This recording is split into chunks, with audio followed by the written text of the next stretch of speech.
Coucou tout le monde. Alors aujourd'hui on se retrouve pour le jour 12. Alors le jour 12 je ne vais pas ouvrir comme d'habitude le calendrier. Donc pour ce jour 12 je vous propose qu'on se retrouve aujourd'hui avec votre tarot préféré. Moi je n'ai pas pris forcément mon tarot préféré, mais j'ai pris le tarot des déesses modernes. Tout simplement parce que je trouve qu'il ressemble assez visuellement à des choses assez modernes, donc de quelque chose qu'on peut vivre dans notre vie. Il est assez, voilà, on se connecte facilement à des choses qu'on peut faire dans notre vie de tous les jours. Et c'est ce qui m'intéresse justement dans le tirage, enfin c'est pas vraiment un tirage que je vous propose, c'est de travailler sur deux choses. Donc il va vous falloir un papier et un crayon. Moi j'ai pris un petit bloc parce que j'ai pas besoin de grand chose, mais en cas je vais zoomer si vous savez pas, ne comprenez pas ce que j'explique. Tout d'abord on va choisir avec notre tarot la carte qui nous représente. Alors la carte qui nous représente. Cette carte qui vous représente, en fin de compte, ça va être, c'est une carte qui vous représentera tout le temps, tout le long de votre vie. Ça va être votre date de naissance. Alors, simplement le jour. Donc, moi, je suis née un 4 juillet. On prend simplement le jour. Alors, je vais essayer, je vais peut-être zoomer un peu. Voilà. Donc, moi, je suis née un 4 juillet. Donc, si j'additionne tous ces chiffres, ça nous fait 11. Et dans le tarot, si vous cherchez la carte dans les majeurs, on se sert que des majeurs. Hein.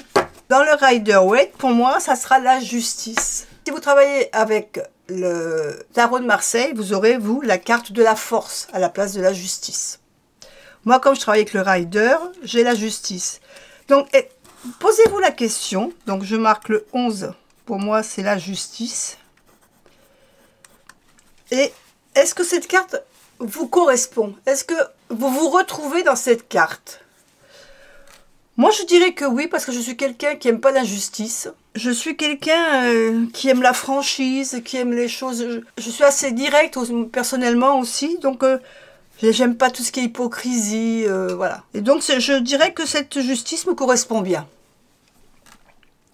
Ça, c'était notre première carte. Et cette carte, elle vous suivra tout le long de votre vie, puisque votre jour et mois de naissance ne changera jamais. Maintenant, on va calculer la carte de notre année 2025. Donc, on reprend notre jour et mois de naissance et on rajoute l'année à venir qui est 2025.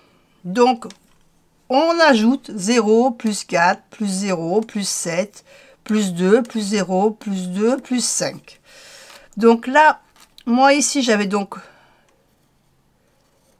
11 et 2025 ça nous fait 9. Donc ça me fait un total de 20.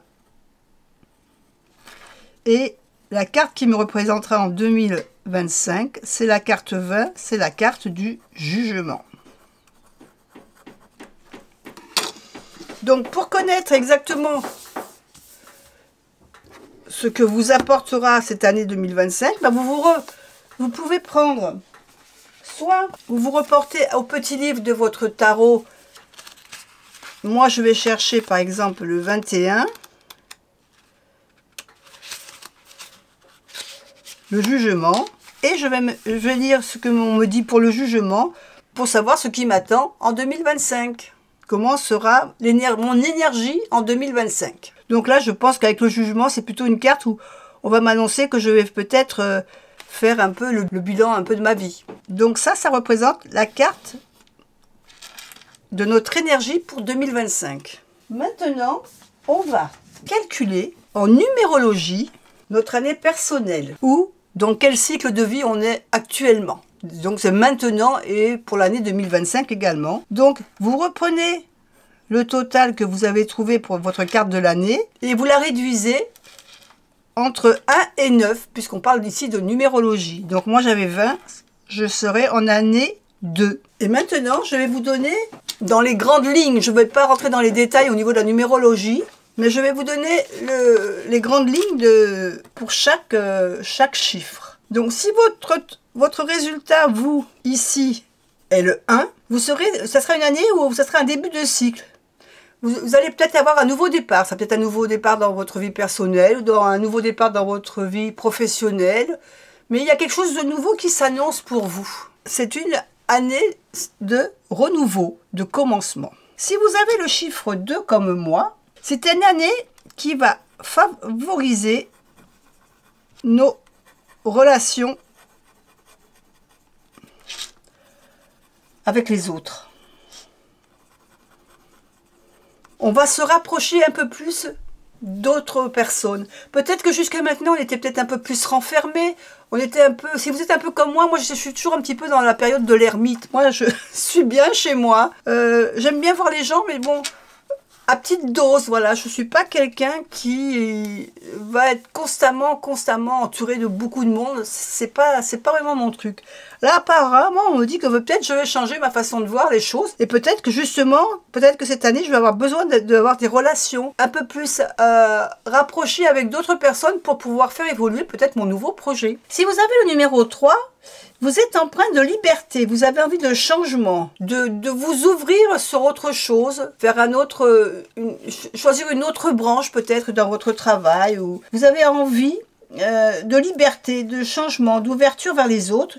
Vous êtes en train de faire une prise de conscience de quelque chose. En numéro 4, là ici on vous parle de potentiel. C'est une année où vous allez avoir énormément de travail.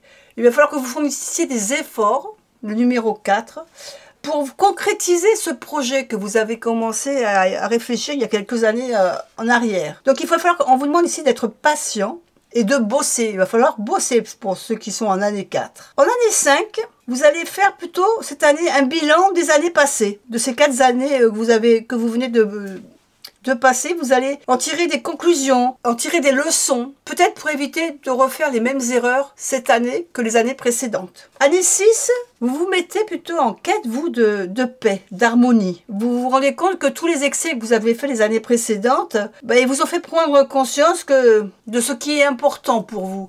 Vous avez fait peut-être beaucoup de choses qui étaient futiles ou qui ne vous correspondaient pas. Et vous vous rendez compte que maintenant, ce que vous avez vraiment envie de faire, vous le savez maintenant et vous allez vous diriger vers ça. Année 7, c'est l'année de la réflexion, de la remise en question. Et de savoir vraiment ce qu'on veut, vraiment ce qu'on souhaite faire, nos aspirations les plus profondes. Fini de s'éparpiller dans plusieurs directions. Là, on cible et on y va. Année 8, c'est l'année du karma. L'année 8, c'est comme qui dirait, on va récolter ce qu'on a semé. Tout ce qu'on a semé pendant ces 7 autres années, vous allez récolter.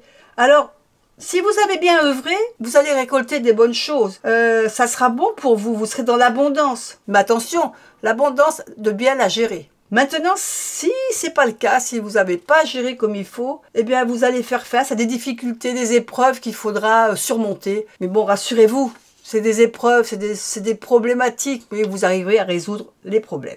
L'année 9, vous vous doutez bien que le 1, on a commencé, le 9, on termine. C'est la fin d'un cycle. On clôture tout ce qu'on a commencé. Ce sera le meilleur moyen de se rassurer, de voir ce qu'on a pu faire, de revenir sur nos compétences et ça va nous servir pour notre future année. Voilà, écoutez, j'espère que ça vous a intéressé. J'espère que vous allez pouvoir vous connecter à votre carte. Alors moi, ce qui m'intéresse surtout, c'est de savoir si la carte, c'est-à-dire la première carte que l'on a cherchée avec notre jour et le mois de naissance, est-ce qu'elle vous représente vraiment? Moi, je vous ai dit que c'était la justice et que c'est vrai que c'est quand même une carte qui représente assez mon caractère. Est-ce que pour vous, votre carte à vous, donnez-moi le numéro de votre carte si elle vous correspond vraiment. Je vous fais des bisous et je vous dis à bientôt pour une autre vidéo. Bye bye.